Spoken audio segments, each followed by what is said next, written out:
Welcome to my channel follow twist.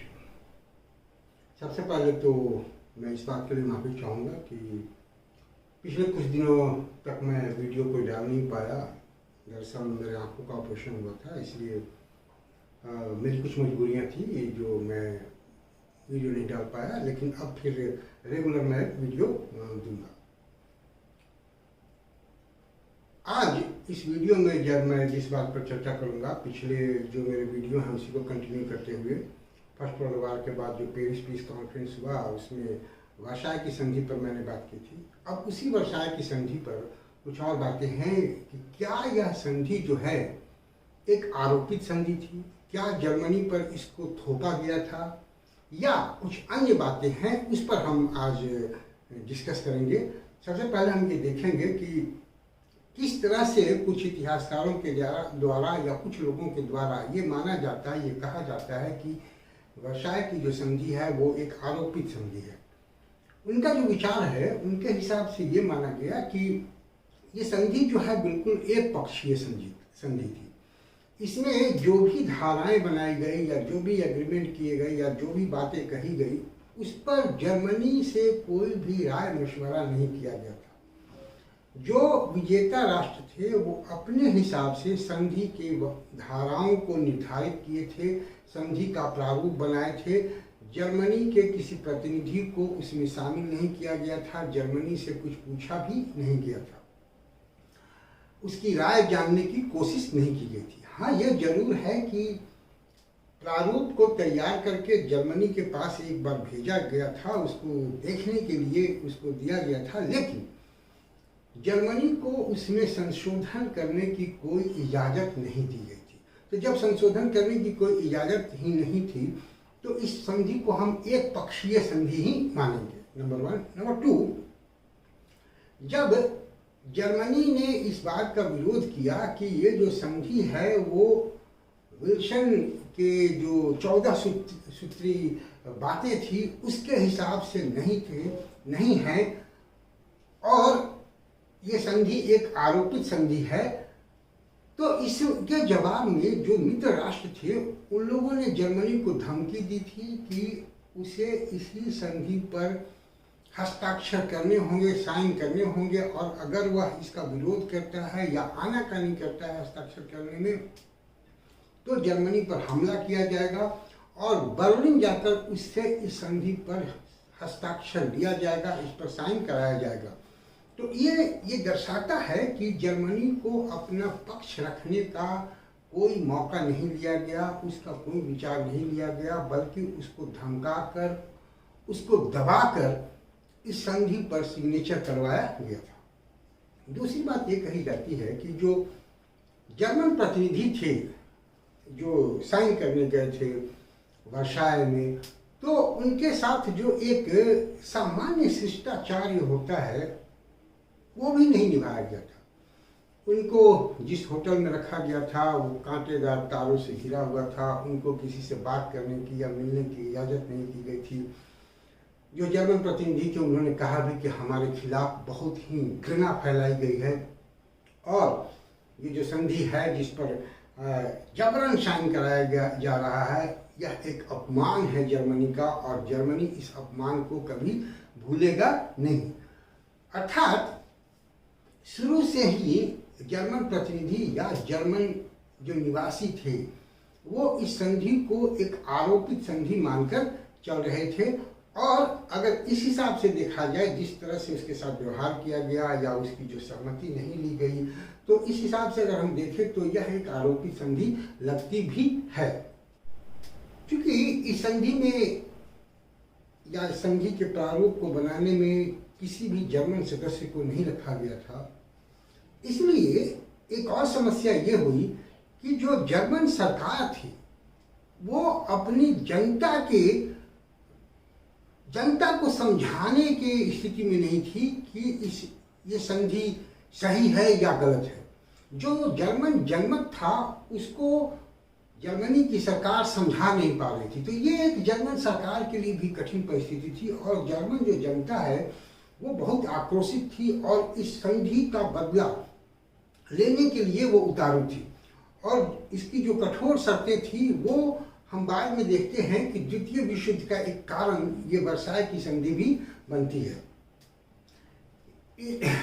यहाँ तक कि जो ये शर्तें रखी गई उसकी खिलाफत इंग्लैंड में भी हो रही थी, लेकिन इस संधि की शर्तों के बारे में जो लॉर्ड जॉर्ज, जो वहाँ के प्रधानमंत्री थे, ब्रिटेन के प्रधानमंत्री, उनका कहना था कि इस संधि की जो धाराएं हैं वो मृत शहीदों के खून से लिखी गई है और इसका उद्देश्य ये है कि जिन लोगों ने इस युद्ध को शुरू किया है उनको पाठ पढ़ाया जाए।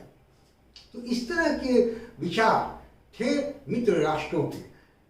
एक सदस्य थे ब्रिटेन मंत्रिमंडल के मिस्टर कीन्स, उन्होंने इस संधि की धाराओं के खिलाफ त्याग पत्र भी दे दिया। विंस्टन चर्चिल ने भी इसका विरोध किया था, इस संधि की धाराओं का। तो हम देख रहे हैं कि खुद ब्रिटेन में इसकी धाराओं का विरोध हो रहा था और खास करके जो जर्मनी पर जो क्षतिपूर्ति ला दी गई बिना जर्मनी के आर्थिक स्थिति को समझे हुए, एक कठोर क्षतिपूर्ति उस पर लाद दी गई, इसका भी विरोध लोगों ने किया। और यह जो क्षतिपूर्ति की बात थी वो बिल्कुल ही एक असामान्य बात करती थी, जो उस समय पॉसिबल नहीं था कि जर्मनी उतनी क्षतिपूर्ति दे सके, लेकिन फिर भी उस पर लादा गया। एक तरह से जर्मनी को पाठ सिखाने का प्रयास किया गया, जर्मनी को पूरी तरह से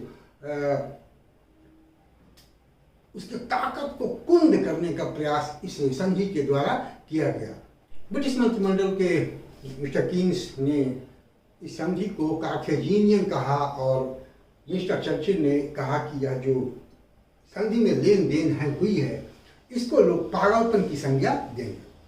तो इस तरह से इस संधि की खिलाफत ब्रिटेन में भी हो रही थी और जो क्षतिपूर्ति की बात की गई, क्षतिपूर्ति की जो समस्या हुई, उसके बारे में ये माना जाता है या ये कह सकते हैं हम कि आखिर उस क्षतिपूर्ति को इस वर्साय की संधि में रखने की क्या जरूरत थी। तो दरअसल युद्ध नौजवानों ने लड़ा था, लेकिन जो संधि करने लोग आए थे वो वृद्ध लोग थे, वो नौजवान नहीं थे। क्लेमेंशो जो फ्रांस का था वो भी एक वृद्ध था, वो 73 ईयर्स का मोस्ट प्रोबेबली था। फिर लॉर्ड जॉर्ज 56 ईयर्स के थे, मिस्टर विल्सन वो भी 60s के थे। तो ये वृद्ध लोग थे, ये इनके जो विचार थे वो बहुत पुराने विचार थे। जो उस समय की राजनीति थी, उस समय की जो अर्थव्यवस्था थी, इसकी समझ उनको नहीं थी।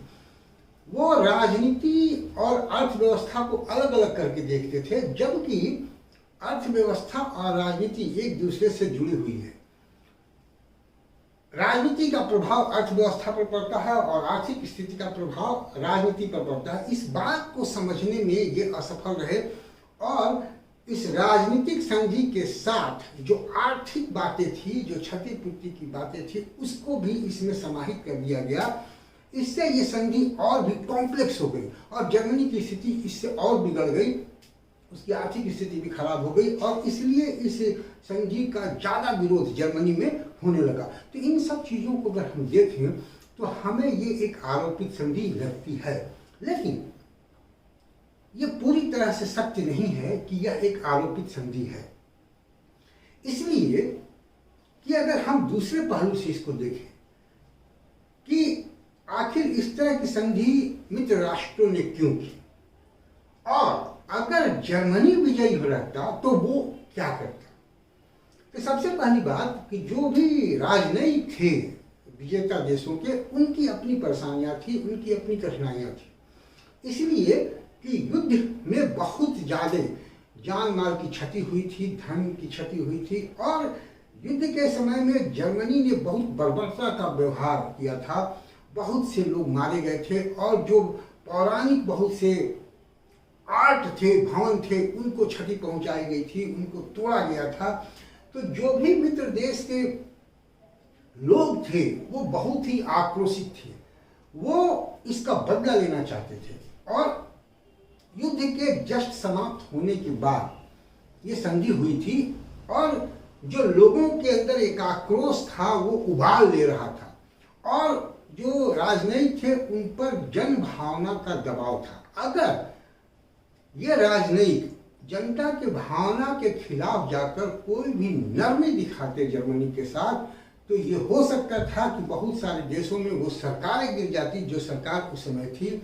बहुत से राजनयिक ऐसे हो जाते जिनकी छुट्टी हमेशा के लिए राजनीति से हो जाती, तो वो भी एक दबाव में जी रहे थे, वो नरमी नहीं दिखा सकते थे। नंबर 1। नंबर 2, अगर जर्मनी जीत जाता तो क्या वो एक लिबरल आइडिया लेकर आता?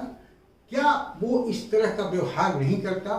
अगर इस पर हम सोचें तो इसका जवाब हमको मिलता है जब प्रथम विश्व युद्ध में युद्ध के बीच में ही रसिया युद्ध से अलग हो जाता है, तो जर्मनी और रसिया के बीच में एक संधि होती है, ब्रेस्ट-लिटोवस की संधि।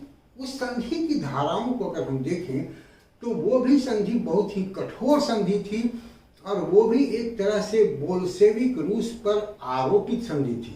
अर्थात अगर जर्मनी विजयी रहता प्रथम विश्व युद्ध में तो वो भी मित्र राष्ट्रों पर इसी तरह की कठोर धाराओं वाला संधि जरूर थोपता, जिसकी झलक हमको ब्रेस्ट-लिटोवस की संधि में मिलती है।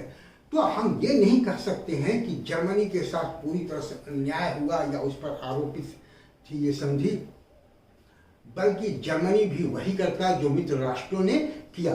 तो ये कहना कि ये संधि पूरी तरह से आरोपित संधि थी बहुत उचित नहीं लगता है। उस समय का वातावरण ऐसा था कि इसी तरह की संधि होती। हालांकि एक लिबरल एटीट्यूड दिखाने की जरूरत थी। अगर वो लिबरल एटीट्यूड दिखाया जाता तो मे भी जो द्वितीय विश्व युद्ध है वो नहीं होता।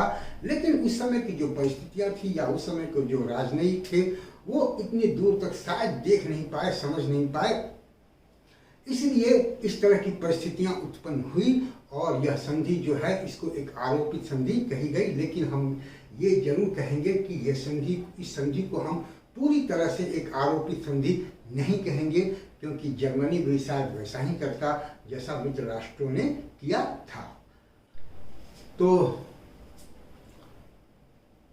प्रथम विश्व युद्ध के बाद जो वर्साई की संधि हुई वो आरोपित थी या नहीं थी, इस पर आज इतनी ही बातें।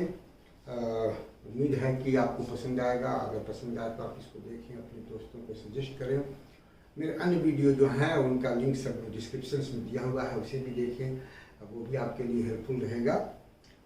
Thank you for watching me. See you again with a new topic and a new video.